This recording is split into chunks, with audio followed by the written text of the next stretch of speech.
নমস্কার। কখনো ভেবে দেখেছ একটা দারুণ রোমাঞ্চকর অভিযানের গল্পকে আরও বেশি আকর্ষণীয় করে তোলা যায় কিভাবে? আজ আমরা ঠিক সেটাই করব। আমরা শুনব মাউন্ট এভারেস্ট জয়ের এক অবিশ্বাস্য গল্প। আর শুধু গল্পই শুনব না, গল্পের সাথে সাথে আমরা শিখে নেব শব্দ ব্যবহারের কিছু জাদু, মানে ব্যাকরণের এমন কিছু কৌশল যা দিয়ে যে কোনো গল্পকে জীবন্ত করে তোলা যায়। তাহলে চলো শুরু করা যাক আমাদের এই দারুণ অভিযানটা। আচ্ছা, পৃথিবীর সবচেয়ে উঁচু পাহাড়ে চড়তে ঠিক কি লাগে বলতে পারো? শুধু সাহস আর গায়ের জোর থাকলেই কি সব হয়? না, এর জন্য দরকার হয় নিখুঁত পরিকল্পনা, একে অপরের উপর ভরসা, আর সবথেকে জরুরি হলো একটা অসাধারণ টিম। ঠিক যেমন একটা ভালো গল্প লেখার জন্য শুধু আইডিয়া থাকলেই হয় না, আরও কিছু জিনিস লাগে। কি সেগুলো? চলো দেখে নিই। একটা দুর্দান্ত অভিযান তো হলো, কিন্তু সেই গল্পটা যদি আমরা অন্যদের কাছে সুন্দরভাবে পৌঁছে দিতে না পারি, তাহলে তো পুরো মজাটাই মাটি, তাই না? পর্বতারোহীদের যেমন বরফ কাটার কুড়াল বা দড়ির মতো সরঞ্জাম লাগে, ঠিক তেমনি একজন গল্পকারেরও কিছু সরঞ্জাম লাগে। আর সেই সরঞ্জামগুলো হলো সঠিক শব্দ। এই শব্দগুলোই আমাদের ব্যাকরণের টুলস, যা দিয়ে আমরা একটা সাধারণ ঘটনাকেও একটা অসাধারণ গল্পে বদলে দিতে। চলো আমরা এক লাফে চলে যাই ১৯৫৩ সালে। একদল দুঃসাহসী অভিযাত্রী পৃথিবীর সর্বোচ্চ চূড়া মাউন্ট এভারেস্ট জয় করার জন্য বেরিয়ে পড়েছেন। এই গল্পের চরিত্র, জায়গার জিনিসগুলোকে চিনতে আমাদের প্রথম যে টুলটা লাগবে তার নাম হলো বিশেষ্য বা নাউন। বলা যেতে পারে যে কোনো গল্পের এটাই হলো আসল ভিত্তি। আচ্ছা, এই যে বিশেষ্য বা নাউন, এটা আসলে কি জিনিস তোমরা জানো? খুবই সোজা। একদম সহজ করে বললে যে কোনো কিছুর নামই হলো বিশেষ্য। ধরো কোনো মানুষের নাম, যেমন আরোহী, বা কোনো জায়গার নাম, যেমন পর্বত। এমনকি কোনো জিনিসের নাম, যেমন ধরো ব্যাগ বা সরঞ্জাম, এই সবই বিশেষ্য। বিশেষ্য ছাড়া না আমরা গল্পটা কাকে নিয়ে বা কি নিয়ে সেটাই বুঝতাম না। মানে এটা অনেকটা গল্পের চরিত্রদের সাথে পরিচয় করিয়ে দেওয়ার মতো। এই বাক্যটা একটু ভালো করে দেখো তো, এখানে কিন্তু অনেকগুলো বিশেষ্য বা নাউন লুকিয়ে আছে। খুঁজে বের করতে পারবে?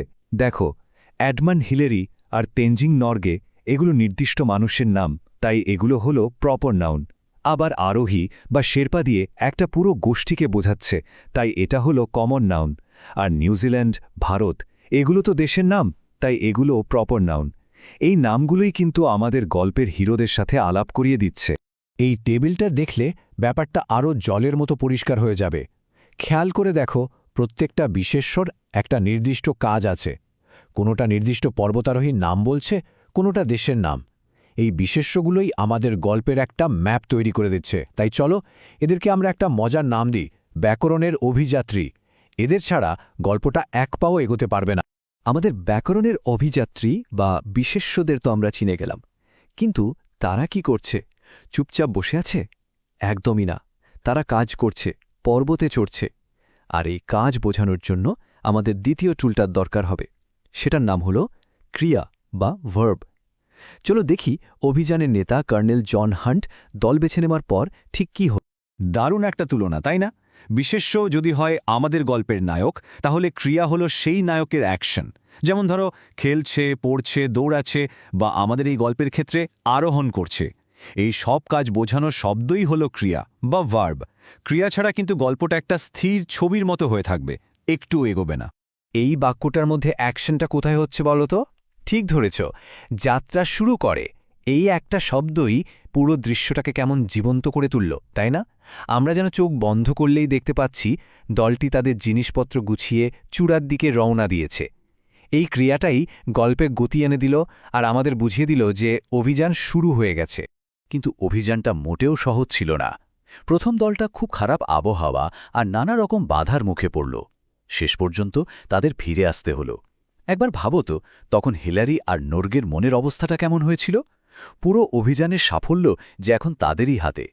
গল্পে একটা টানটান উত্তেজনা তৈরি হয়ে গেল, তাই না? ওরা প্রায় পৌঁছেই গিয়েছিল, চূড়া থেকে মাত্র ৩০০ ফুট দূরে। ভাবা যায় কি সাংঘাতিক ব্যাপার! কিন্তু বরফ ঝড় আর ক্লান্তির কারণে তাদের সেখানে থামতে বাধ্য হতে হয়। এই সংখ্যাটা আমাদের বুঝিয়ে দিচ্ছে যে চ্যালেঞ্জটা কত বড় ছিল আর সাফল্য কতটা কাছে এসেও ফসকে যাচ্ছিল। তো প্রথম দল ফিরে আসার পর এবার পালা হিলারি আর নর্গের। এই টাইমলাইনটা দেখো, তাদের সেই ফাইনাল অভিযানের গল্পটাই এখানে বলা আছে। এখানে একটা জিনিস খেয়াল করেছ, যে কাজগুলো বলা হয়েছে, যেমন জেগে ওঠেন, ত্যাগ করেন, পৌঁছান, এই সবগুলোই কিন্তু অতীতকালের ঘটনা। কেন? কারণ এই পুরো ঘটনাটা তো অনেক দিন আগে ঘটে গেছে, তাই না? আর আমরা যখনই কোনো ঘটে যাওয়া গল্প বলি, আমরা সবসময় ভার্ব বা ক্রিয়ার পাস্ট টেন্স রূপটা ব্যবহার করি। সিম্পল। তাদের চূড়ায় ওঠার রাস্তাটা কিন্তু একেবারেই সহজ ছিল না। পদে পদে ছিল বিপদ। কিন্তু সেই বিপদগুলো ঠিক কেমন ছিল? রাস্তাটা কি শুধু কঠিন ছিল, নাকি বরফে ঢাকা পিচ্ছিল ছিল? এই ডিটেলসগুলো জানার জন্য আমাদের তৃতীয় টুলটা লাগবে, যার নাম বিশেষণ বা অ্যাডজেক্টিভ। বিশেষণ হল এমন একটা শব্দ যা বিশেষ্য বা নাউনের দোষ, গুণ, অবস্থা, সংখ্যা এই সব বোঝায়। মানে এটা বিশেষ্যকে বর্ণনা করে। যেমন পর্বতটা কেমন? উঁচু পর্বত। আবহাওয়া কেমন? খারাপ আবহাওয়া। আরোহী কতজন? 2 জন আরোহী। এই যে উঁচু, খারাপ, 2 জন, এই শব্দগুলোই হল বিশেষণ। বিশেষণ ব্যবহার করলে গল্পটা আরও জীবন্ত আর রঙিন হয়ে ওঠে।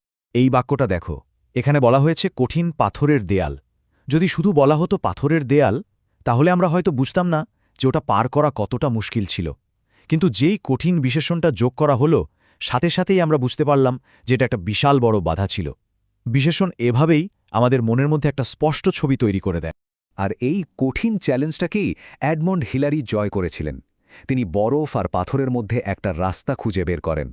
তার এই অসাধারণ সাহসের সম্মানে পর্বতের ওই বিপজ্জনক অংশটার নামই হয়ে যায় হিলারির স্টেপ। দারুণ একটা ব্যাপার, তাই না? সবচেয়ে বড় বাধাটা পার করার পর তাদের মনোবল আরও বেড়ে গেল। তারা এবার আত্মবিশ্বাসের সাথে চূড়ার দিকে এগিয়ে যেতে লাগলেন। গল্পের একদম শেষ মুহূর্ত চলে আসছে। খেয়াল করে দেখবে, এই মুহূর্তগুলো বর্ণনা করার জন্য খুব সাধারণ কিন্তু ভীষণ শক্তিশালী বাক্য ব্যবহার করা হয়েছে। সময়টা এগিয়ে আসছে। সকাল 11:30। তারা চূড়ার একদম কাছে, আর মাত্র কয়েকটা পা। একবার কল্পনা করো তো, তাদের বুকের ভেতরটা তখন কীরকম ধুকভুক করছিল। চারিদিকে শুধু সাদা বরফ আর নীল আকাশ। এবং অবশেষে সেই মুহূর্তটা এলো। হিলারি এবং নোর্গে মাউন্ট এভারেস্টের চূড়ায় পৌঁছান। দেখো কত সহজ ছোট্ট একটা বাক্য, কিন্তু এই বাক্যটাই একটা নতুন ইতিহাস তৈরি করেছে। এখানে পৌঁছান ক্রিয়াটি আমাদের সেই চরম সাফল্যের খবরটা দিচ্ছে। কিন্তু চূড়ায় পৌঁছেও তাদের লড়াই শেষ হয়নি। তাদের সাথে থাকা অক্সিজেন খুব দ্রুত ফুরিয়ে আসছিল। তাই তারা পৃথিবীর ছাদে মাত্র 15টা মিনিট থাকার সুযোগ পেয়েছিলেন। এই অল্প সময়ের মধ্যেই তারা তাদের জয় উদযাপন করেন। ওই 15 মিনিটে তারা একে অপরকে আনন্দে জড়িয়ে ধরেন, কিছু ছবি তোলেন আর চারপাশের অসাধারণ দৃশ্য মন ভরে উপভোগ করেন। তেনজিং নোরগে তার বিশ্বাস থেকে ঈশ্বরের উদ্দেশ্যে কিছু খাবারও উৎসর্গ করেন। এই ছোট ছোট কাজগুলোই তাদের জয়কে আরও মহান করে তুলেছে। তাহলে দেখলে তো কিভাবে একটা কঠিন অভিযান ধাপে ধাপে তার লক্ষ্যে পৌঁছল। আমরাও কিন্তু এই গল্পের সাথে সাথে পর্বতের নিচ থেকে একদম চূড়া পর্যন্ত একটা দারুণ সফর করে এলাম। আর শুধু তাই নয়, আমরা এটাও শিখলাম যে একটা গল্পকে কিভাবে আরও সুন্দর করে বলতে হয়। চলো যাওয়ার আগে আমরা আমাদের টুল কিটটা একবার ঝালিয়ে নেই। বিশেষ্য বা নাউন আমাদের গল্পের চরিত্র আর জায়গার সাথে পরিচয় করিয়েছে। ক্রিয়া বা ভার্ব গল্পে গতি এনেছে, মানে কাজ বুঝিয়েছে। আর বিশেষণ বা অ্যাডজেক্টিভ গল্পের রং আর ডিটেলস যোগ করে তাকে জীবন্ত করে তুলেছে। ঠিক যেমন একটা পর্বতারোহী দল একসাথে কাজ করে, তেমনই ব্যাকরণের এই 3টি টুল একসাথে মিলে একটা অসাধারণ গল্প তৈরি করে। প্রত্যেকটা বড় অভিযানের পেছনেই একটা দারুণ গল্প লুকিয়ে থাকে। আজ তোমরা গল্প বলার জন্য খুব জরুরি 3টে টুলস, বিশেষ্য, ক্রিয়া আর বিশেষণ পেয়ে গেলে। এখন তোমাদের পালা। তোমাদের জীবনেও তো কত ছোট বড় অভিযান রোজই ঘটে, তাই না? এবার ভেবে দেখো তো, এই টুলসগুলো ব্যবহার করে তুমি কোন দারুণ গল্পটা আমাদের শোনাবে।